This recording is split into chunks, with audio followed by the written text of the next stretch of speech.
Identify and engage the target and fire the thing up and attack, attack, attack. Do not stay in the kill zone. If your entire element is carrying drums, you have a tremendous amount of firepower at your disposal initially. When this magazine empties, drop it and drop it. Pop it and drop it down. If you win, you can come back and get it. If you lose, you won't care.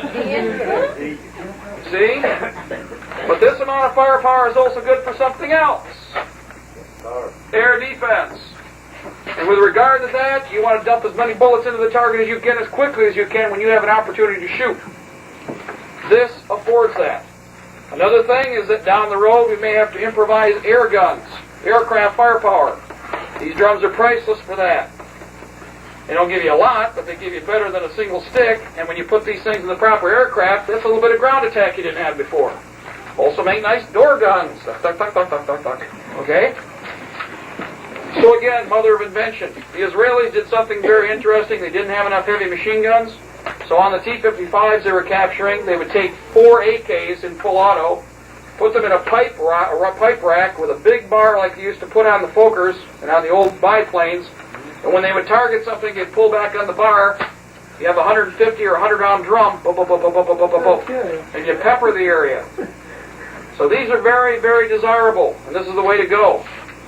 Again, cost of the weapon varies, but it is still at this time more affordable than many of the other semi-autos that are on the market if you want something that takes a magazine.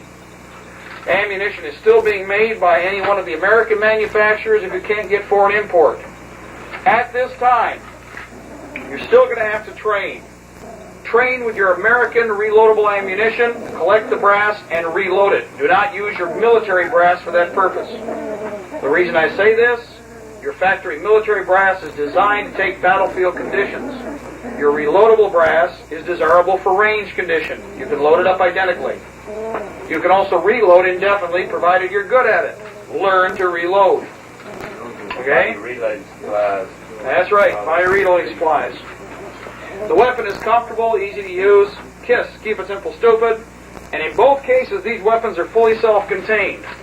Cleaning rod, cleaning kit are on board. The system itself is shall we say, a user-friendly system, a very large gas system that's self-cleaning. Even if things drop in mud or water, it will continue to function. The gas system itself, of course, works the bolt carrier mechanism that we see here. And this system is self-cleaning. It's called works in a drawer.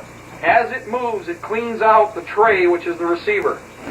So it's a very reliable weapon. In many cases, myself, I carried this longer than I carried an M16. In fact, I didn't carry an M16 until 1980.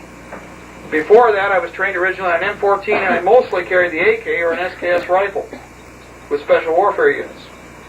So this is a very desirable arm. It is a very reliable arm. The only mistake and the only problem is the Russians have it. That's the sad part. We can make this arm better. We can do a better job with it, bring up its accuracy, and make this weapon work for us if we wanted to. We may have to down the road. We'll probably adopt it in place of the arm that we have many years to come. Yep. The actual design of that weapon is an M1 carbine. Yep. You take the bolt apart, the M1 carbine, and they're almost identical.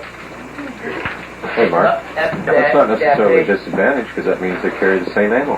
That's true. Show them that as the advantage of that. Okay, now, just very quickly. Good. The standard SKS only has a 10-round box magazine. Normally it uses these tripper clips. For a lot of you who are non-combatants, and even those of you who are combatants who understand what the weight deficiency is, when you start throwing more metal on your body and you got to run down the road in this weather, and this weather is the worst condition really because you got lots of humidity and lots of heat. The stripper clip is designed so that it engages the guides that are on the rifle itself, and the SKS is loaded by doing nothing more than pushing down on the ammunition. Take the stripper clip, save it. It's like gold, they're precious, save them for later. You have a loaded arm, and all that's required is to carry the ammo in the stripper clips. With an existing chest pouch, it costs $4 to $10 a piece, depending on where you get them and which model it is. How efficient can you get? There's an entire issue for one person. 150 rounds. If that isn't enough to get them killed before you have a problem, then chances are you don't need this rifle. In fact, it's more than efficient enough. Now,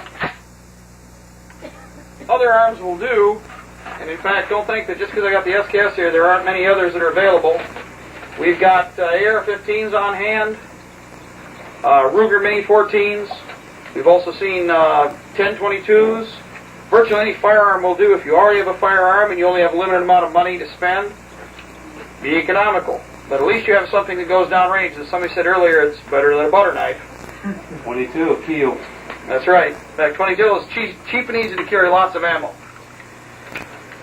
Other features of the martial arm that's very important is that it be durable. Most of your old military arms, the one advantage is you can beat the snot out of it, use it as a club, okay? And when you are done, turn it around and chances are it will still work. It was designed to take and be used as a weapon.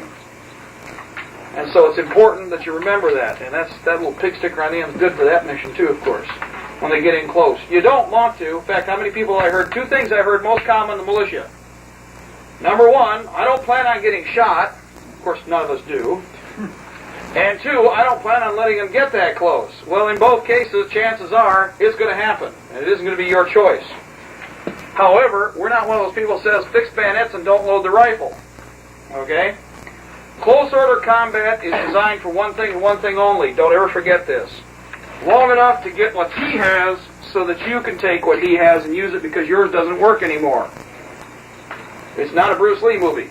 In other words, beat the snot out of whatever's there and then take his. And then once you have his, you can go on and do your job.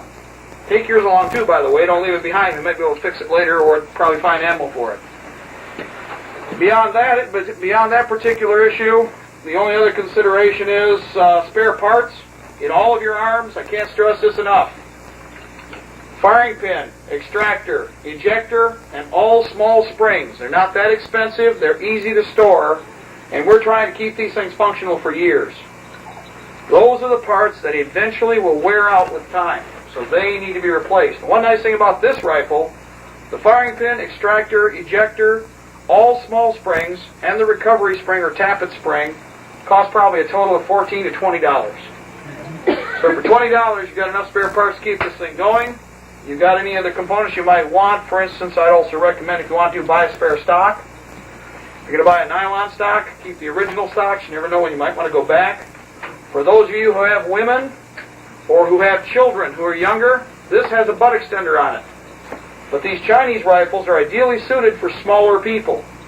And in fact, for anybody probably in the 11 to 12-year-old range, or for the women who are on an average smaller in height and stature and arm length, these rifles are ideal.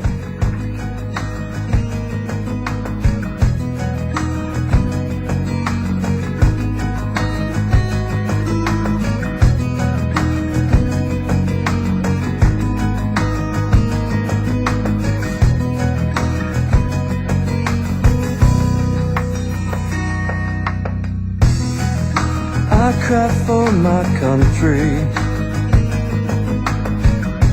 for the pain that it's been through. She's been made to suffer for the profit of a few. Storm clouds are forming, winds of change now touch our shores. Our hear forefathers are crying as the dream's been cruised.